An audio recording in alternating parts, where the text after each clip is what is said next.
A day after New York Governor Andrew Cuomo released a statement responding to two former staffers who accused him of sexual harassment, a third woman has come forward to share her story about an encounter she had with the governor.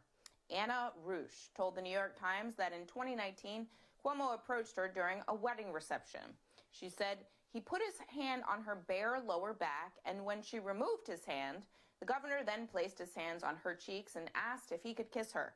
Rush said she was so confused and shocked and embarrassed. New York Attorney General Letitia James is officially moving forward with a formal investigation into the allegations made against Cuomo. And right now her office is looking for a law firm with no conflict of interests to investigate the claims. Democratic Congresswoman Kathleen Rice has joined other state Democratic lawmakers in calling for Cuomo to step down. So far, Governor Cuomo and his team have not responded to the latest allegation against him. Joining me now are Lauren Leader, the CEO of All In Together, a women's advocacy group, and Jill Filipovich, an attorney and journalist and author of the book, Okay Boomer, Let's Talk, How My Generation Got Left Behind, which is an excellent book I highly recommend. Lauren, I want to start with you. Let me start by asking you, aside from the statement the governor released on Sunday where he said that he understands his actions might have been insensitive or too personal, we have not heard a response from him about the third woman. Does this silence suggest anything at all to you? Well, and his non-apology, semi-apology, not at all an apology, I think fell pretty flat, which is, I think, why we're not hearing from him. Look, the governor fundamentally has not acknowledged that he crossed boundaries with the women in question, although his statement does make it seem that he's acknowledging that he was inappropriate, particularly in the case of the woman who had reported the incident to her superior. I think that's why he's backed into a corner and has to say something. Look, part of what I've been saying, I agree with Representative Kathleen Rice, as I often do, but I also wrote in the USA Today today, I think he has to resign. The fact is that his administration is now so totally embroiled in scandal. His leadership is now completely undermined. And, you know, for a Democratic leader who supposedly stands for equity, inclusion, women's rights, I don't see how he has any credibility on those issues going forward. He does deserve an investigation, as anyone credibly accused of these kinds of behavior does. But, you know, at this point, he has zero legitimacy as the leader of the Democrats in the state. Unpack for us, Lauren, why you think his apology came up short. I agree with you that it left me wanting, because I was like, normally I don't talk about those things in the workplace. So I'm just confused as to why he seemed like to think it was just a game and it was just being playful when it's not a game. You're at work. There's a difference between work and not work. Right. And apparently Governor Cuomo did not get the memo, which leaders in every major corporation have gotten, that most of the world has gotten since the advent of Me Too, which is that it is wildly inappropriate for any man in a position of power to be discussing the sex life of their employees, to be crossing those kinds of intimate lines with women who are junior to them, women who work with them, and frankly, with anyone in the workplace. It's just so wildly inappropriate. And he never acknowledges that. He essentially says, well, I didn't mean it. It wasn't my intention. I don't care what his intentions are. The fact is that he made a woman who works for him so uncomfortable that she had to report it to her superior. And by the way, the part of this story, which I think is the most horrifying, is that when she reported it to her superior in the completely appropriate and accurate way, which she's supposed to do under New York state law, their response, they moved her to another job. So ultimately, they accommodated the harasser and moved her to another position. They punished her, essentially. And that is the kind of behavior that we continue to see around sexual harassment, which is unacceptable. Women have a right to go to work free from sexual advances, free from discussions about their personal life with men in power. And any man in power who doesn't understand this at this point has zero excuse. Well, Jill, it's so funny that Lawrence says that, because in a lot of ways, this reminds me of back at the beginning of the Harvey Weinstein era, post Harvey Weinstein period, and after 2017, when, you know, there were some men that were like, well, what am I allowed to do? I'm so afraid to interact with any of my work colleagues because I may cross a line. You know, and then I'm like, No, it's very simple. Like, you do this in other contexts so easily, and it's so easy to figure it out. So unpack for us, why it is that, yes, it is very simple. If you are at work, there are particular topics and behaviors that are off limits because you're in a professional setting, and you shouldn't be asking your work colleagues about their sex lives or propositioning them or putting your hand on their shoulders without asking. Yeah, of course, that's exactly right. And I do think one of the most important things that has come out of the Me Too movement is a broader understanding that workplace sexual harassment isn't, what it looks like on Mad Men, right? It's not always sexual assault, although sometimes it is. It's about creating a broader environment where women feel like they're being treated like sexual objects first and employees second.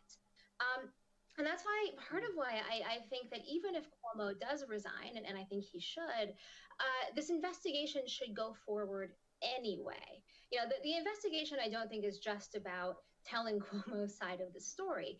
It's looking at the fact that these workplace sexual harassment cases are very rarely cases where it's just one kind of bad apple doing a bad thing. There's usually a whole network of enabling that lets him do that. And Lauren points to some of that, moving around female employees who raise these issues. And so part of the value of doing a really thorough and transparent investigation is not just to figure out what Cuomo did or did not do on what day and when, but also what's the whole ecosystem behind this, and what lessons can we pull out of that to make all of our workplaces better places, more equitable places, and places, importantly, where women can actually thrive and move up the ladder. Absolutely.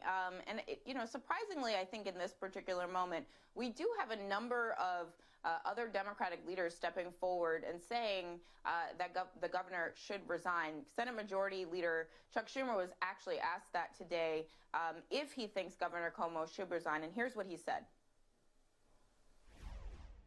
Look, the allegations that have been made by Ms. Rush and Ms. Boylan and Ms. Bennett are serious, very troubling. These women have to be listened to. I've always believed that sexual harassment is not acceptable, must not be tolerated. Now there's an investigation in the hands of a very, very capable person, the Attorney General of New York State. I supported it and called for it, and now she's doing it.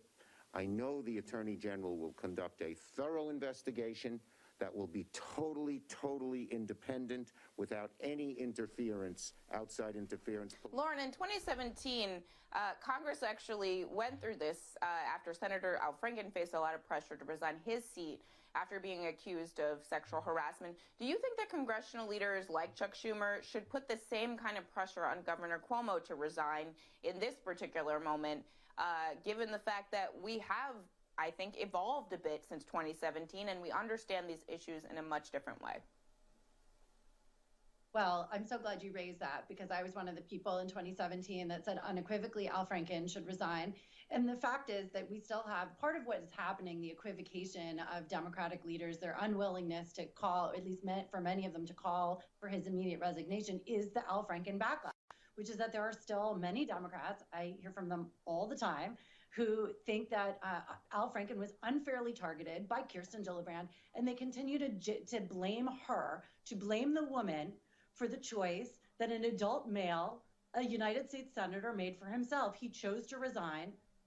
He had options. He chose to resign. And yes, she called for his resignation, which was appropriate.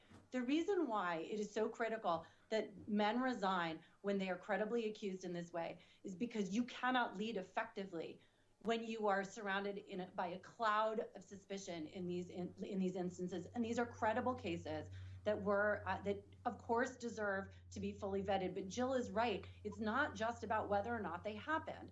And in the case of Governor Cuomo, he has a record of abusing power, which goes beyond just his behavior with these women. We just heard the story recently of him having screamed at a New York State assemblyman so loudly over the phone, threatening to, quote, destroy him, that his wife, who was in another room, could hear it. That is unacceptable workplace harassment as well. And so when you have somebody who is consistently abusing power, but also what I've been saying, what I said in the USA Today piece, is that this is especially a high bar for Democrats, because Democrats are supposed to stand for equity, inclusion, respectful workplaces, the rights of women. How can you possibly stand as a credible leader on the Democratic side if you have been accused by multiple parties of abuse of power? And by the way, in the case of the state legislature, he was Asian American, so abusing, verbally assaulting somebody who is also an ethnic minority, in addition to now the women who've stepped forward. I don't think there's any gray here. And it bothers me that Democrats are so fearful of the backlash of other Democrats that they're unwilling to step forward and say what everyone knows to be true, which is that he cannot legitimately lead anymore. Absolutely. And I think it is an important point that it's just one party right at this moment that's really having this conversation. Obviously, allegations on the other side of the political spectrum have a completely different situation in terms of how they are handled. But it is good that we have evolved since 2017. Jill Filipovich and Lauren Leader, thank you so much for being here tonight. And please, please stay safe.